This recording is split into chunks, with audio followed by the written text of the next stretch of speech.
Hi everybody and welcome back to the channel. If you're new, you're really welcome. I'm Jane and my husband Mike is holding the camera. We're British, early retirees, debt and mortgage free and living a thrifty, frugal and money saving life on a super tight budget here in a beautiful village in Brittany in northwest France. And every Sunday we share our lives with you. We share the things that we've done to save money. We've done all sorts of things this week. Let's take a look at our very interesting week.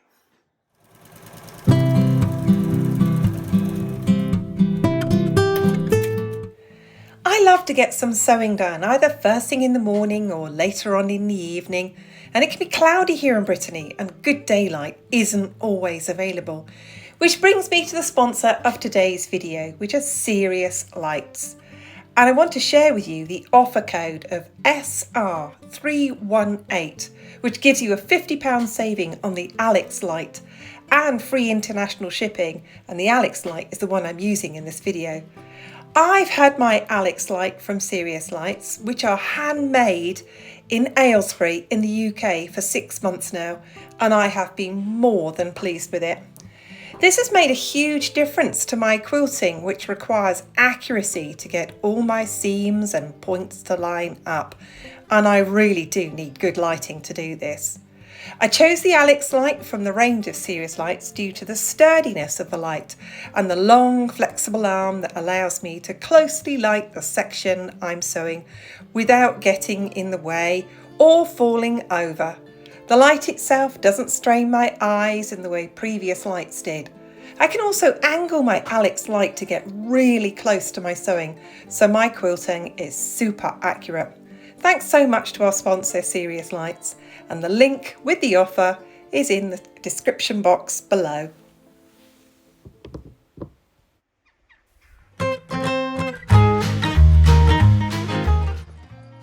Something I like to do absolutely every time I have an opportunity is to pot on some more trees. Today I potted on 4 more sycamores, 1 more beech. I come over here, I've got 4 tiny little oak trees to go with the other 3 tiny oak trees.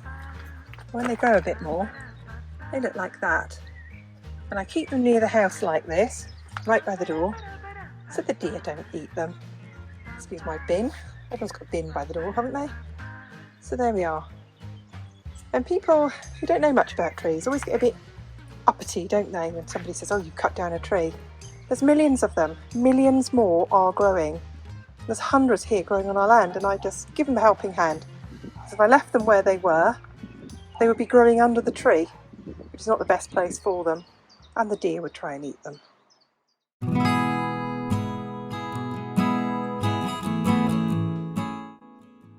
I thought I'd share with you what I do with my meat when I get it back from the supermarket, how I divide it up and how I work out how much I'm going to be spending on my meals.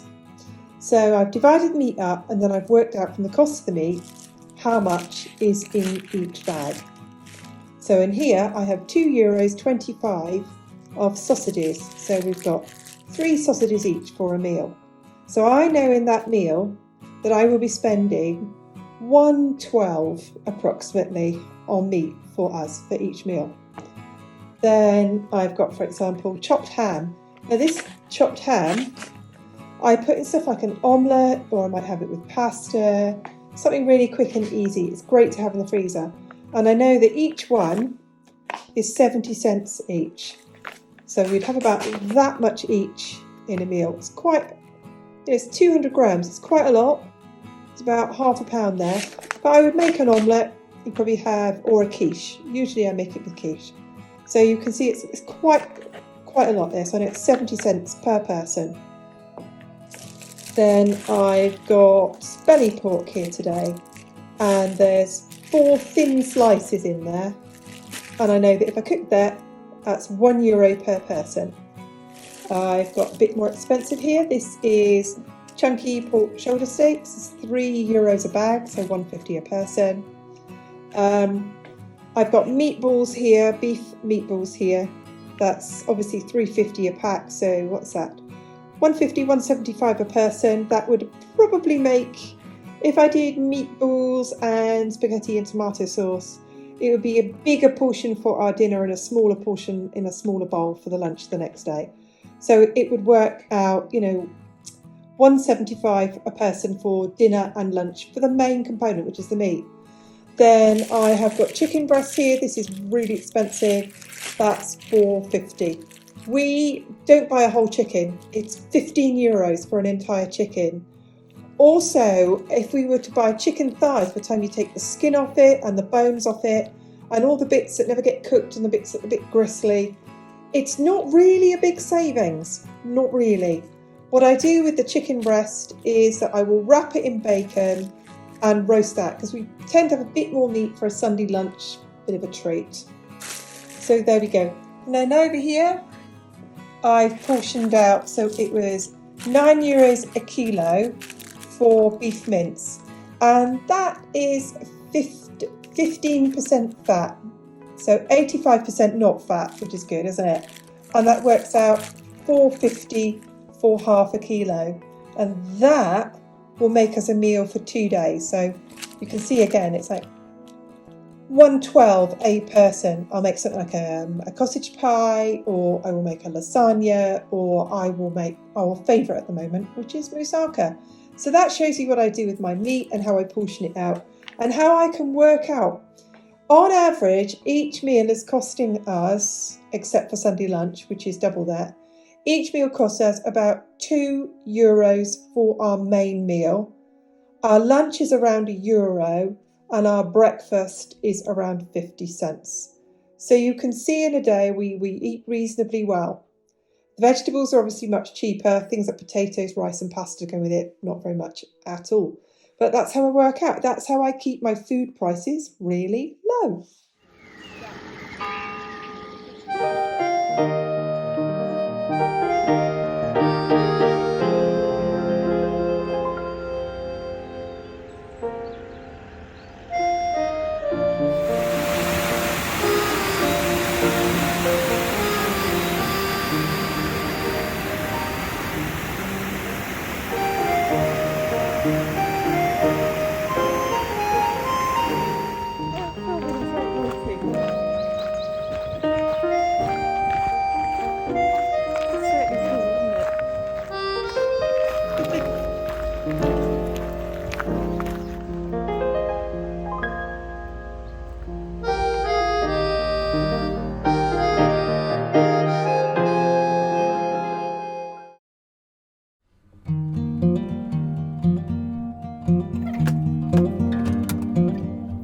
If you're familiar with our channel, one of the frugal things that you know that we do is that throughout the cold season, and it's cold right up until March here, we cook on our wood stove. So that means for summer, we need to strip it down. And as you can see here, I open up all around the oven chamber.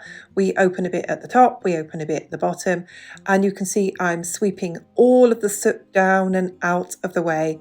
And I can clean it out by pulling it out to the front and putting it into the soot container. And that's going to go out into our garden. And there we go. It's all clean in the inside. And then Mike puts it all back together for me. And he screws it all up and it's all put back together. And then I just give it a final wipe down and clean it all over. And I use a good old-fashioned cleaner.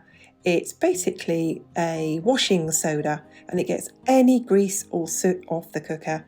And then it's all clean, and we won't use that again now until about late October. And there it is, all clean.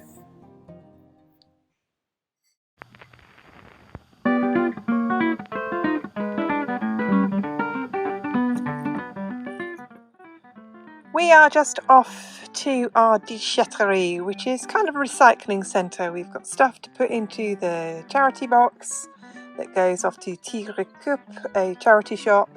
We've got some cardboard and other things to get rid of today. And all our bottles and glasses and stuff like that to recycle. So come with us.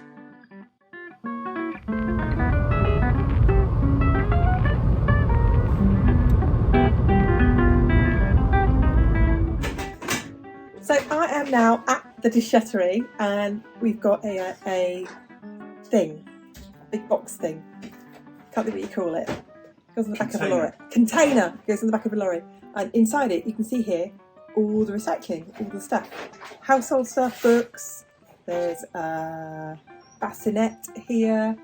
There's chairs and stuff, and this is where we bring our recycling, things that we don't need. Anything from clothing to books to kitchen stuff. And as you saw in the video, we had a kitchen clean out and a declutter, and we've just brought our stuff to the recycling centre. So the next thing that we do is we have to bring all our plastic, all our containers, all our cardboard, all our glass, everything to the recycling centre.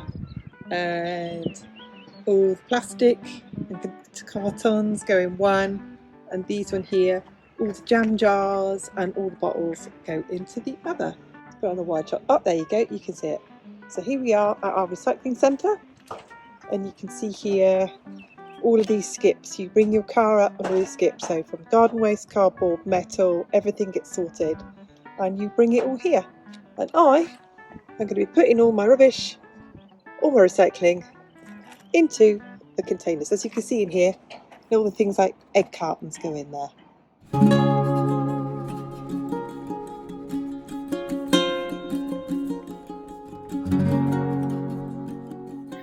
I go to a local craft group, and often our chat is about things we've done in the week, and it can often be about gardening. And I mentioned to one of the ladies at the craft group that I was looking for some gunnera because parts of my garden are so boggy, and she kindly offered that we could come and pull some up out of her garden because the new shoots just grow up to about a foot high. You can take very sturdy gloves and just pull some up, and that's what we did, and we brought them back, and they're doing so well because you can see this part of our garden is really wet. It's riverside, and here it is. They're not very big, but they certainly grow. And I have been busy in the garden, and as it's spring and it rains a lot, everything has been just shooting up, and all the little rhododendrons that I planted last year have just been engulfed in weeds. So I've been out there busily pulling the weeds away from around my rhododendrons, and they're growing so beautifully. I'm really pleased with them.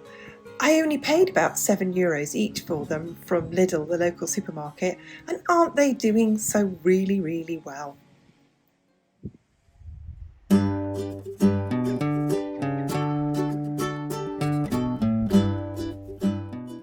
Well, there you go. That answers the question. What do frugal early retirees get up to in a little village in Brittany in northwest France? If you ever did ask, that's it, of course.